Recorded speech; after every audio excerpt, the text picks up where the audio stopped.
Bonjour, on vous retrouve au bord de l'eau. Alors on a choisi une rivière un peu plus large qu'à l'habitude. Donc on est sur l'Amblève et spécialement sur un secteur qui s'appelle les fonds de Coireux. Le but de cette vidéo, c'est avec vous donner quelques petits conseils. En tout cas, je vais humblement essayer de vous donner quelques conseils pour améliorer votre pêche en nymphe.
Quand vous prenez comme ça un beau poisson, en l'occurrence, bon ici j'ai une arc-en-ciel qui, comme vous le voyez, plus forte que moi, je vais dire en théorie, parce que bon là celle qui fait ce qu'elle veut et moi qui essaie de la suivre. En fait, un des gros, ah non, c'est une fario, c'est une belle fario, pardon. Mais en fait, un des points assez importants quand vous combattez le poisson, c'est de systématiquement essayer de passer derrière le poisson de manière à pouvoir, comme je l'ai fait ici, à amener le poisson des plusettes et simplement le prendre pour ne pas courir dans tous les sens après, où vous avez beaucoup de chance, surtout dans des conditions comme celle-ci, avec des cailloux partout, soit de perdre le poisson ou de tomber dans l'eau. Il faut vraiment, au moment où vous voyez que vous avez un beau poisson, et que vous n'avez pas simplement l'amener à vous très facilement, de vraiment regarder la solution la plus simple. Bon, ici j'ai dû contourner un beau rocher, mais en fait c'est de faire le tour et simplement de réceptionner le poisson dans les puisettes. Bon, alors comme je vous le disais, je pensais que c'était une arc-en-ciel parce qu'en fait c'est un morceau qui est rempoissonné en truite arc-en-ciel, mais non, c'est une belle fario sauvage, parce qu'en fait toutes les farios qu'il y a ici sont sauvages, et c'est un poisson qui doit faire pratiquement 40 cm, oula, qui est en pleine forme d'ailleurs, qui est reparti par lui-même. Mais donc en tout cas, ce que je voulais vous expliquer qui est très important, c'est si la configuration de la rivière le permet, ce qui n'est pas toujours le cas sur les petites rivières qu'on a pêchées précédemment, c'était très compliqué, mais ici ça pose pas de problème. Et en plus sur des rivières comme ça plus agitées, de manière générale, même le fait de faire un peu de bruit et de faire ce qu'on ne ferait pas sur une petite rivière pour ne pas effrayer le poisson est en général pas vraiment une grosse gêne dans ces eaux plus agitées. Donc vraiment passer derrière le poisson et simplement ramener-le dans les puisettes. Donc là maintenant, comme vous le voyez, je suis retourné sur le poste où j'ai pris ma fario, parce qu'il n'y a aucune raison qu'il ne reste pas d'autres poissons.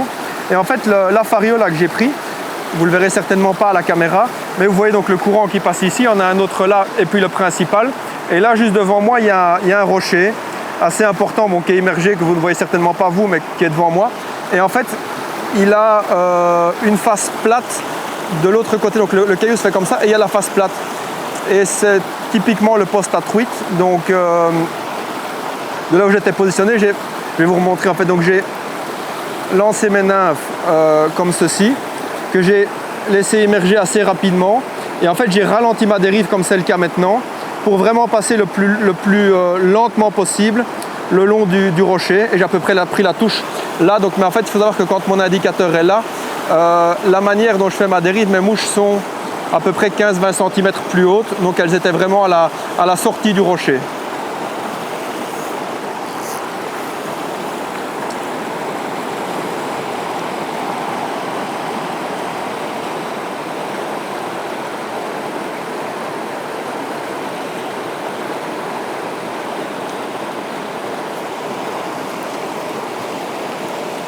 Donc là, bon, je suppose que c'est une arc cette fois-ci, bon, qui est plus petite que la fario précédente.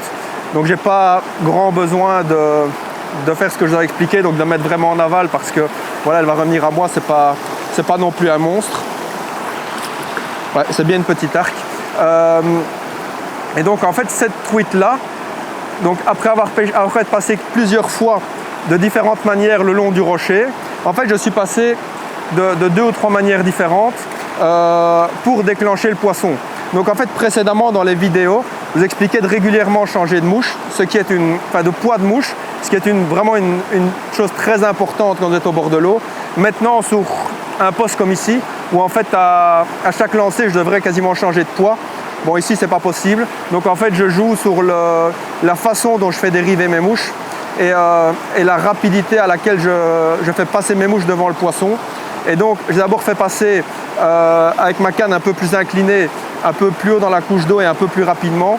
Et puis, je suis repassé beaucoup plus verticalement pour vraiment freiner la dérive. Et c'est là que j'ai fait le premier poisson. Et puis le second, j'ai recommencé de manière un peu plus rapide. Là, j'ai pris une touche tout de suite. Mais en fait, c'est vraiment important si vous avez la possibilité, que vous avez les connaissances suffisantes pour comprendre les différentes manières de faire dériver vos mouches, de les faire passer différemment dans la couche d'eau devant un poisson. Allez, viens ici, toi.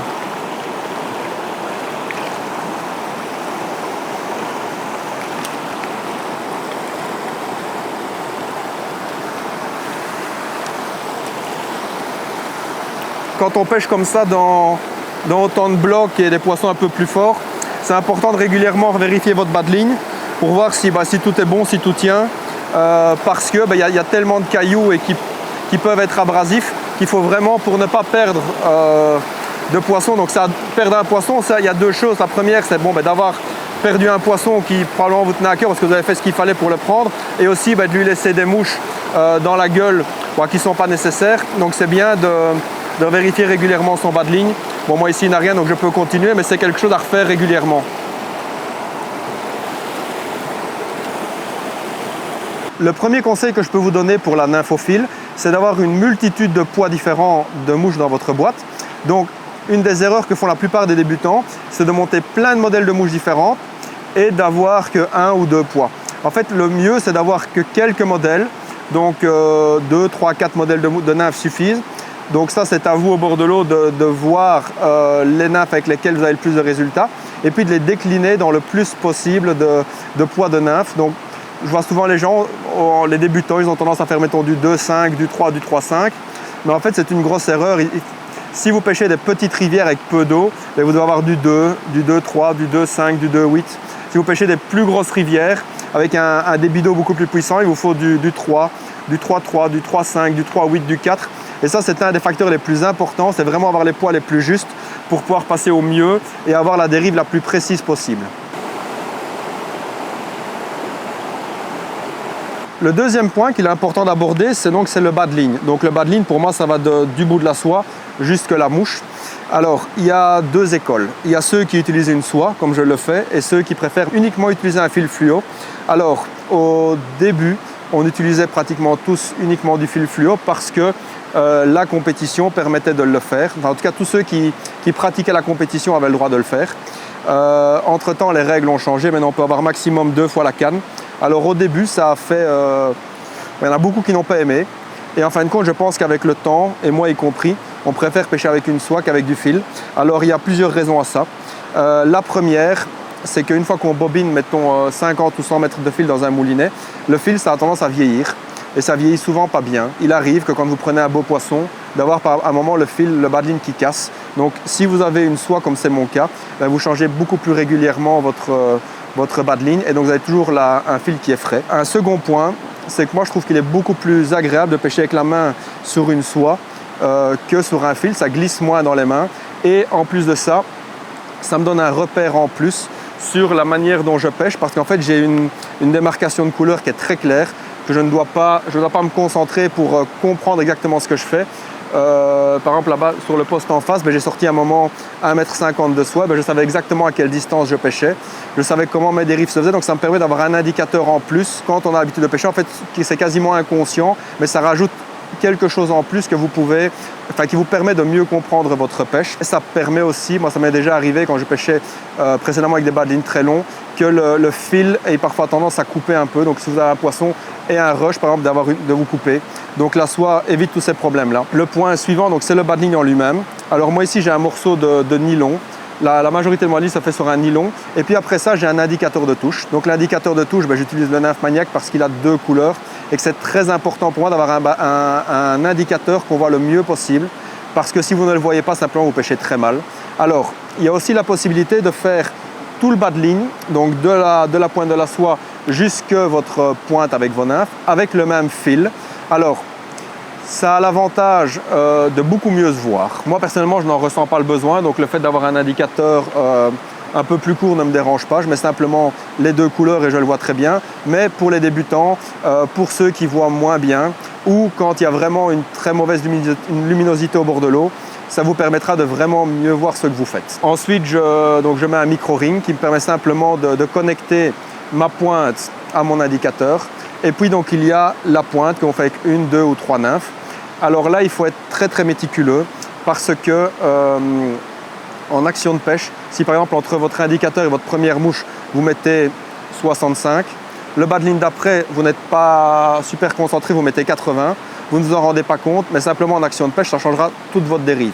Donc ça, c'est vraiment très important. Moi, j'ai un système, en fait, c'est que je prends des repères sur ma canne et je sais par exemple que dans la majorité des cas, ma première nymphe se situe entre l'emmanchement et à peu de choses près le signal ici qu'il y a sur ma canne, dans la majorité des cas. Alors des fois, je raccourcis, des fois, je rallonge, mais je suis vraiment très très méticuleux avec ça parce que je veux vraiment que ce soit en fait qu'il se passe ce que je veux qu'il se passe et pas que ce soit approximatif. Donc ça, c'est vraiment une des clés dont on parlera dans les points suivants qui est très importante, c'est de vraiment être très méticuleux sur vos pointes.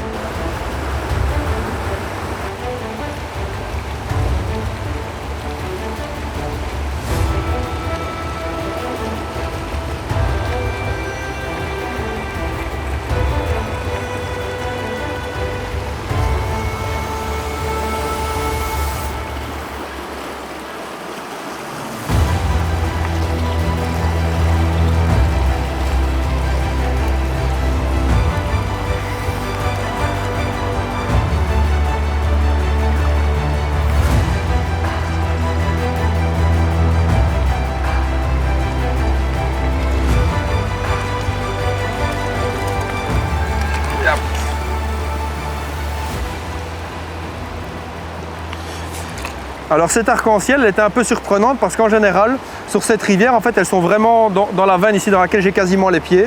Donc je suis passé une bonne dizaine de fois dedans, sans aucune réaction. Et en fait, je l'ai prise plutôt là où j'aurais plutôt pensé prendre une fario. Donc là, dans l'un peu plus calme. Et c'est au deuxième passage que j'ai pris. Le premier passage, je suis passé donc avec les mêmes mouches, mais un peu plus haut dans la couche d'eau et un peu plus rapidement, sans aucune réaction. Et c'est au deuxième passage, donc en étant beaucoup plus ralenti, que l'a directement pris. J'aurais vraiment pensé plutôt prendre une fario là, mais bon, comme quoi on ne sait jamais tout et c'est un peu les surprises que réserve la pêche. J'ai fait cet arc-en-ciel là dans cette zone.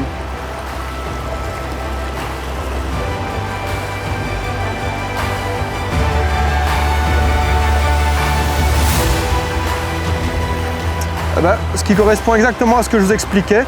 Donc je suis repassé dans la même zone et en fait là maintenant j'ai une fario. Hop. Bon là j'ai un peu mal visé. En fait là j'ai une fario exactement sur le même poste.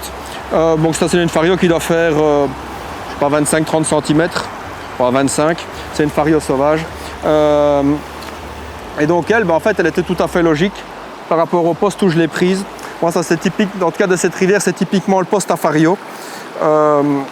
Donc c'est que les deux étaient cohabitaient dans le même poste, donc ce qui montre en fin de compte que les arcs et les farios, elles ne se gênent pas du tout l'une l'autre. Et d'ailleurs, cette rivière-ci, en fait, pour l'explication en Belgique, c'était une des rivières dans laquelle on relâche, sur tout le long de la rivière en tout cas, les différents gestionnaires de la rivière ont mis la fario entièrement en no-kill et relâchent des arcs-en-ciel qui, elles, pour ceux qui le souhaitent, peuvent les prélever. Et ce qui a vraiment dynamisé le nombre de farios, parce qu'en fait, comme elle est entièrement en no-kill, avant, il y a toujours eu de la fario dessus, mais depuis qu'elle est vraiment protégée, le nombre de farios a vraiment nettement augmenté. Et en fait, voilà, l'exemple est qu'elles cohabitent vraiment très bien, parce qu'elles étaient sur le même poste à 30 cm d'écart l'une de l'autre. Le troisième point qu'on va aborder, c'est ce qu'on appelle le positionnement. Alors, c'est assez compliqué à expliquer en vidéo, parce que c'est un peu propre à chacun aussi. Maintenant, dans les grandes lignes, si on regarde le poste qui est ici devant moi, moi je vois principalement 3 postes, donc c'est-à-dire que c'est tout le bord de coulée, donc qui est ici vraiment la zone ici, la veine centrale et puis le bloc qui est là. Donc j'ai envie de dire que la première partie ici, je la pêcherai plutôt de l'arrière du rocher là, pour ne pas que le poisson me voie, parce qu'en théorie ici ce sera plutôt une zone à fario. Donc je serai assez discret là, je le pêcherai vraiment amont, en faisant 2 ou 3 lancers. S'il n'y a rien, je passe à la veine centrale, alors qui elle est plus profonde et plus rapide. Donc pour cette veine là, moi je la pêcherai en fait de juste ici la zone qui est là, donc juste l'amont du rocher, en lançant assez amont de manière à ce que mes nymphes soient vraiment ralenties ici dans la partie la plus jolie de la rivière. Prends du poisson ou pas, ça dépend de la qualité de mes dérives et de l'humeur du poisson. Et puis il y a le bloc qui est là. Alors pour moi le meilleur endroit pour le pêcher, c'est je peux l'essayer d'ici 1 ou 2 lancers, mais ça se fera mal. Donc en fait je vais même probablement pas le faire. Et si j'ai pris des poissons ou pas, je vais contourner ici le poste et je vais aller me positionner au rocher. Et donc de là, je vais repêcher beaucoup plus creux et beaucoup plus ralenti encore toute cette zone-ci. Et tant que je suis là, je commencerai seulement après à pêcher le rocher qui est là. Parce que en fait, même si je pêche face à moi, voire un peu amont, le beau poste il se fait juste à l'amont du caillou. Et en fait, pour bien le pêcher, pour que mes nymphes passent vraiment bien, j'ai besoin de le pêcher de là.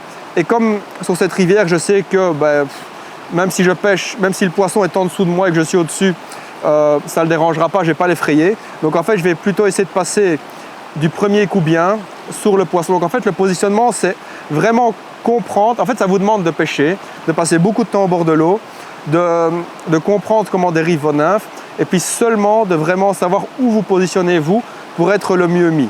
Alors, naturellement, quand on pêche des arcs-en-ciel, des farios, des ombres, le positionnement n'est pas toujours exactement le même, mais ça vous demande vraiment, quand vous pêchez, de prendre le temps, d'essayer de comprendre ce qui se passe et de chercher le poste qui optimisera la dérive que vous ferez.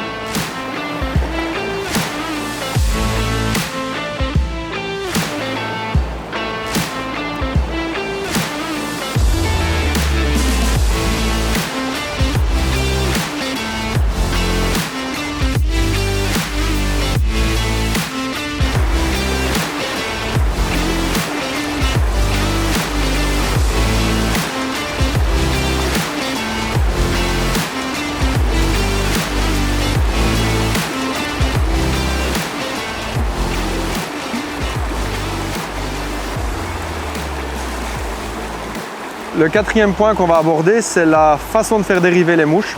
Alors, les points précédents qu'on a vus ont pas mal d'importance dans la dérive que vous ferez. Donc le poids des mouches, la longueur du bas de ligne, le positionnement, tout ça a un impact énorme sur votre dérive.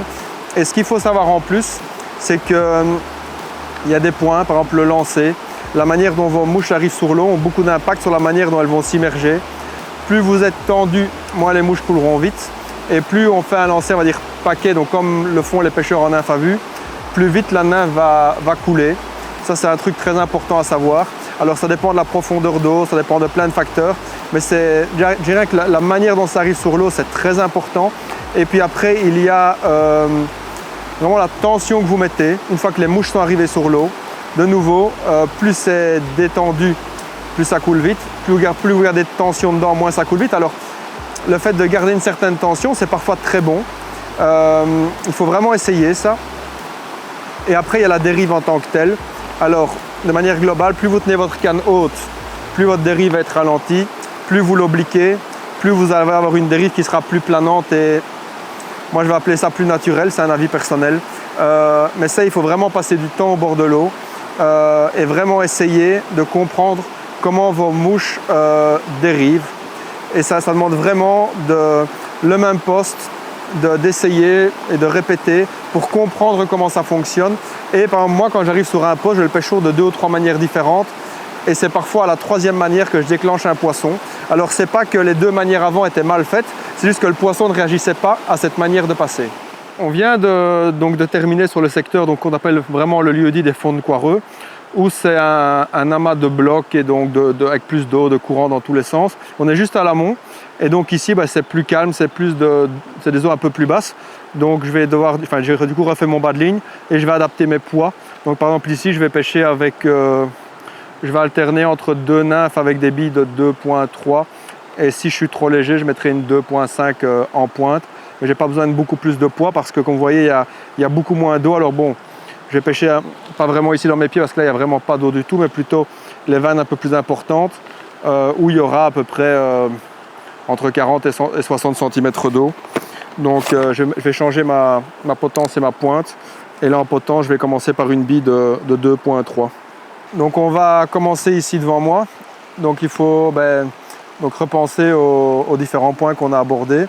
Donc les poids, je suis passé nettement plus léger. Le positionnement, je vais commencer là ici devant. Il faut me mettre quelque part, donc je vais commencer ici, puis je vais pêcher principalement tout ce côté-là. Et je vais essayer de pêcher plus amont que ce que je ne l'ai fait plus bas, pour être quand même un peu plus caché du poisson. Et donc je vais essayer de faire des dérives assez... je vais être des dérives beaucoup moins lentes, parce qu'en fait simplement, une partie du moment où je ralentis ma dérive, je serai directement dans le fond ici. Et donc je vais pêcher un peu plus loin de moi et je vais essayer de passer entre 2 et 3 fois par poste propice pour tenir un poisson, et je passerai de poste en poste. Pour le thème de la dérive, c'est un poste qui est assez propice, donc je vais essayer de vous expliquer un peu comment on les fait ces dérives. Donc vous voyez là, je vais pêcher assez amont. J'ai fait tomber mes 2 nymphes assez étendues parce qu'en fait ici le but c'est pas de faire couler les nymphes trop rapidement, parce qu'en fait simplement il y a beaucoup moins de hauteur d'eau, et si mes mouches sont trop vite dans le fond, en fait elles ne sont plus pêchantes. Il faut vraiment être capable de faire dériver vos nymphes dans la colonne d'eau et de la maintenir dans la colonne d'eau là où elles sont susceptibles de prendre un poisson.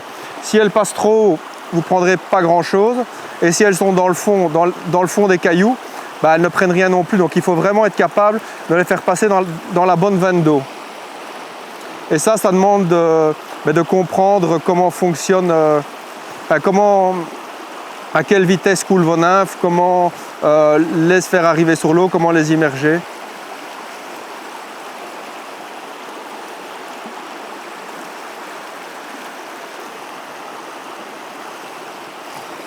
Donc ici, je vais principalement faire des dérives assez amont.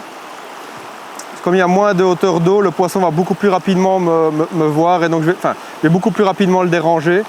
Donc ici, une fois que j'arrive à peu de choses près à mon niveau, je vais relancer. Chaque fois que vous avez des cailloux comme j'en ai un ici, c'est très important de passer vraiment le long du caillou.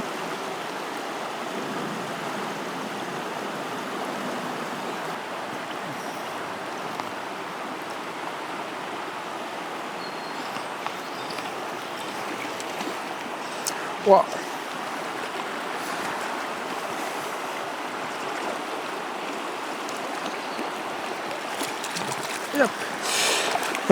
Eh bien, c'est une arc-en-ciel. Alors, de nouveau, elle était sur le poste typique à arc. Et en fait, sur le poste ici, comme je vous expliquais, mais d'ailleurs, je pense que vous le verrez clairement dans la vidéo, c'est que le poisson, il était pris assez amont. Je vais essayer de refaire tant bien que mal une simulation de la dérive pour vous l'expliquer. Là, je vais essayer de ne pas aller trop vite parce qu'au moment où j'ai pris le poisson, j'en ai vu un autre gober un peu plus loin. Donc je vais essayer de ne pas trop empiéter sur le second. Donc en gros, voilà, donc j'ai fait la dérive comme ceci, avec quand même pas mal de tension dans ma ligne. Et en fait, donc comme vous le voyez, je lance, et avant que mes mouches arrivent sur l'eau, en fait je casse mon lancer. Vous voyez, je relève ma canne de manière à ce que les mouches arrivent, mais de manière pas trop... Voilà, par exemple si je lance comme ceci, les 2 nymphes arrivent en... Comment je peux expliquer ça? Elles arrivent assez rapidement sur l'eau et elles sont très tendues, ce qui fait que comme il y a beaucoup plus de portance du fil qui va les faire couler beaucoup moins rapidement. Donc en fait, moi ce que je veux, c'est que je lance, je casse mon lancer ici. En tout cas pour le poste, je casse mon lancer. Mes nymphes sont directement dans le fond et puis je les soutiens juste en inclinant ma canne à la hauteur, je les conserve à la hauteur à laquelle je veux les garder. En gros, voilà comment j'ai fait la dérive.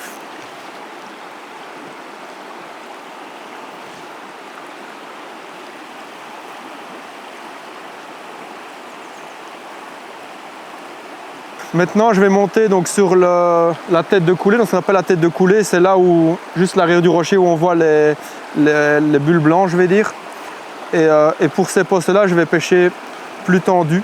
Et en fait, là, c'est important, au moment de l'impact de mes mouches sur l'eau, d'être directement en tension, parce que souvent, les mouches touche-l'eau, on a la touche quasiment instantanément. Donc là, ça demande d'être directement beaucoup plus tendu au niveau du lancer.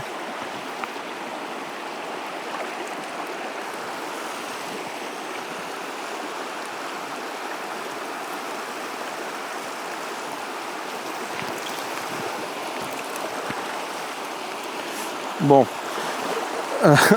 ce poisson, bon, c'est un accident dans le sens où bon, ma dérive qui se faisait correctement, mais je ne regardais pas trop ce qui se passait. En fait, j'étais plutôt prêt à relancer, le poisson s'est piqué.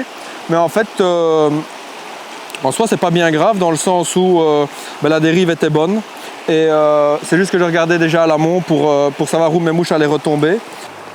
Une des grosses erreurs que font la plupart du temps les pêcheurs, c'est de vouloir directement pêcher très loin d'eux. Il faut toujours commencer par pêcher ce qu'il y a dans vos pieds et puis petit à petit allonger vos dérives.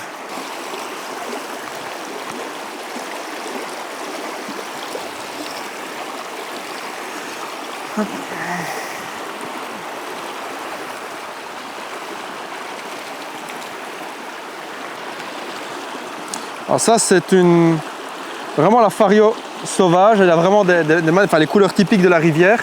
En fait, c'était un poisson qui était en bordure. Ici, c'est vraiment un cas de figure où on comprend vraiment le positionnement dont je vous parlais précédemment. C'est-à-dire que le poisson était plus haut là, au niveau du rocher, juste à l'arrière, qui gobait les quelques sèches qui passaient.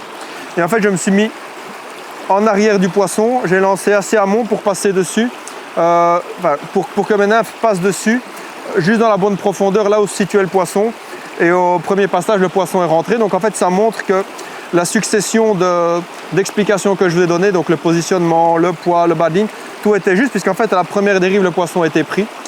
Et donc, je vais essayer de continuer comme ça, si je revois encore un ou l'autre poisson gobé. Maintenant, ils sont nettement moins actifs. En général, à cette heure-ci, quand il n'y a plus de soleil, les quelques poissons actifs sont les poissons qui gobent. Et puis après, ça s'éteint complètement. Donc, je vais essayer de revoir s'il me reste encore une ou deux possibilités de poissons à prendre.